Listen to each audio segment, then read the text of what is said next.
Bonjour et bienvenue à cette petite vidéo où j'aimerais ouvrir la parole de Dieu dans le livre de Job, chapitre 42. Lisons quelques versets de ce chapitre. Et Job répondit à l'Éternel et dit, « Je sais que tu peux tout, et qu'aucun dessein n'est trop difficile pour toi. Qui est celui-ci qui, sans connaissance, voile le conseil? J'ai donc parlé, et sans comprendre, de choses trop merveilleuses pour moi, que je ne connaissais pas. Écoute, je te prie, et je parlerai, je t'interrogerai, et toi, instruis-moi. Mon oreille avait entendu parler de toi. Maintenant, mon œil t'a vu. C'est pourquoi j'ai horreur de moi, et je me repens dans la poussière et dans la cendre. Et il arriva, après que l'Éternel eut dit ces paroles, à Job, que l'Éternel dit à Éliphaz, le Thémanite. Ma colère s'est enflammée contre toi et contre tes deux compagnons, car vous n'avez pas parlé de moi comme il convient, comme mon serviteur Job. Et maintenant, prenez pour vous 7 taureaux et 7 béliers, et allez vers mon serviteur Job, et offrez un holocauste pour vous. Et mon serviteur Job priera pour vous, car lui, je l'aurai pour agréable, afin que je n'agisse pas avec vous selon votre folie. Car vous n'avez pas parlé de moi comme il convient, comme mon serviteur Job. Et Éliphaz le Thémanite, et Bildad le Shukite, et Tsophar le Naamatite allèrent et firent comme l'Éternel leur avait dit. Et l'Éternel eut Job pour agréable, et l'Éternel rétablit l'ancien état de Job quand il eut prié pour ses amis. Un passage impressionnant. J'espère que chacun qui regarde cette petite étude, cette petite lecture, connaît quand même l'histoire de Job, comment il avait été extrêmement riche, béni, ayant 10 enfants et d'énormes troupeaux. Comme couple, avec leurs enfants, peut-être même d'autres parentés, et avec énormément de richesses. Ils n'avaient rien à craindre, mais toute leur possession leur avait été enlevée en une seule journée.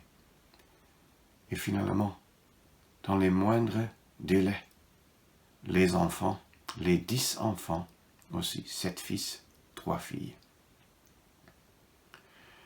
Maintenant, en plus de cela, la maladie, une maladie terrible qui ronge la peau, qui donne beaucoup de douleur et des irritations, est arrivée à Job. Sa femme s'est découragée. Sa femme a dit au revoir à Dieu, détourne-toi de Dieu. Lui, il ne te vient pas en aide, à quoi il te servirait encore? Mais Job n'a pas pu faire cela. Ensuite, il avait heureusement eu des amis. Et 3 amis d'un certain âge avancé sont venus, lui ont rendu visite quand il était assis, non pas dans sa villa, mais loin, dans l'isolement, où il grattait sa peau. Alors, dans les douleurs intenses, dans une maladie terrible, ses amis avaient une certaine sagesse. Ils sont venus et se sont assis pendant 7 jours, sans parler. Ils ont vu que la douleur, la tristesse, l'épreuve de Job était si grande qu'il fallait mieux se taire. C'est déjà un bon début. Mais un bon début ne garantit pas une bonne continuation. Néanmoins, je me rappelle certaines situations où j'ai assisté moi-même, par exemple, à bas âge une fois dans ma parenté, un jeune garçon de 10 ans avait été pris auprès du Seigneur. Je me rappelle bien comment un croyant est venu, et en arrivant, tout de suite elle a commencé à bavarder, je peux le dire comme ça, citant un verset biblique après l'autre. Pendant 20 minutes, 30 minutes, priant et s'en allant. Ça a été douloureux, parce qu'il n'y a pas eu la moindre idée de la compassion. Au moins, ces 3 amis de Job ont eu une moindre compréhension quand même, un certain degré de compréhension, dois-je dire, pour les douleurs, et se sont tus. Mais durant ces 7 jours, comme la suite s'avère, chacun d'eux a eu ses propres analyses. Pourquoi ces souffrances sont arrivées à Job? Et durant de longs exposés, ils lui ont soumis leurs pensées. Les uns disent que l'un dit que c'est parce que tu as péché, tu ne veux seulement pas reconnaître. L'autre dit que Dieu voit que ça ne va pas dans ton cœur, c'est pour cela qu'il te punit, ainsi de suite. Des raisonnements, des traditions, tous jouent un rôle dans leur parole à Job. Et suite à cela, et à la continuation de ces intenses douleurs, Job n'a pas pu se retenir et il a réagi. Il a fait comprendre qu'il ne pouvait sonder Dieu, qu'il ne pouvait comprendre pourquoi ces épreuves lui sont arrivées, mais qu'il y avait aussi quelque chose dans son cœur. Ses actes étaient tels qu'au début du livre, Dieu lui-même, par le Saint-Esprit, témoignait que Job était parfait et droit, craignant Dieu et se retirant du mal. Mais Dieu avait vu quelque chose dans le cœur de cet homme,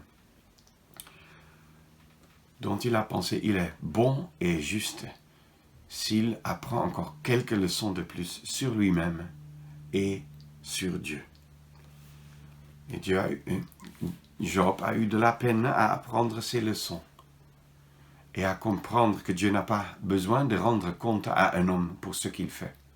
Il a ses plans, ses desseins et ses buts avec la vie de tout un chacun d'entre nous.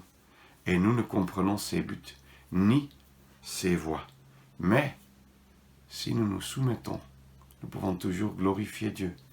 Et je le dis, alors que je sais qu'il y a beaucoup de croyants à travers le monde qui, par la persécution, la famine, la guerre, le deuil, des maladies avec des douleurs atroces, souffrent incroyablement.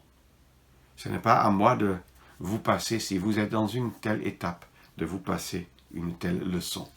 Mais que Dieu nous donne toujours cette ferme conviction que toutes choses concourent ensemble pour le bien de ceux qui aiment Dieu, parce que Dieu est au contrôle. C'est une leçon que Dieu a voulu faire comprendre à Job. Dieu est au contrôle, Dieu a ses buts, Dieu voit ce qui ne va pas et il veut remédier à cela, même chez Job. Et pourtant, alors que Job, parfois, c'est quand même dans un sens rebellé. Et il a dit que pourquoi Dieu permet-il toutes ces souffrances? Mais arrivé à la fin, nous voyons 2 choses. Dieu a amené Job dans cette humiliation où il comprend qu'il a parlé sans comprendre. Et il a compris aussi qu'il doit interroger, pas exposer ses pensées. Je t'interrogerai et toi, instruis-moi. Ah oui, mon oreille avait entendu parler de toi. Maintenant, mon œil t'a vu. Selon certaines lectures, on peut aussi appliquer le verset 4 à Dieu, mais je ne veux pas entrer maintenant dans ces détails. L'essentiel, c'est que Job est arrivé à la destination où Dieu voulait l'avoir, à savoir qu'il n'avait rien compris, ou juste compris quelques points. Mon oreille avait entendu parler de toi. Maintenant, mon œil t'a vu. Quelle joie! Parce que quand on a la personne, quand on a la beauté, la gloire de Dieu devant ses yeux, là, toutes choses tombent à leur place. Là, on comprend que devant ce Dieu suprême et majestueux, qui suis-je pour ouvrir ma bouche contre lui, contre ses voies dans ma vie?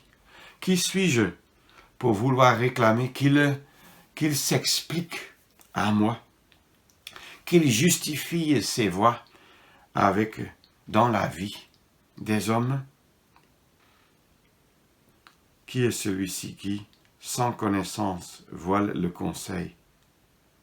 C'est Job qui avait fait ainsi. J'ai donc parlé sans comprendre de choses trop merveilleuses pour moi que je ne connaissais pas. Les voies du Seigneur, les voies de Dieu, de l'Éternel sont insondables. Même les voies de notre Dieu, qui est notre Père, nous ne les comprenons pas. Nous n'avons pas besoin de les comprendre, mais de nous remettre entièrement entre ses mains, sachant que ce qu'il fait est toujours bon. Job a dû apprendre cela par des dures leçons. Il n'avait pas toujours bien parlé de l'Éternel, et pourtant, Dieu lui passe un compliment positif. Je vais en parler dans la prochaine vidéo. Dieu rend un témoignage positif. Quelle joie!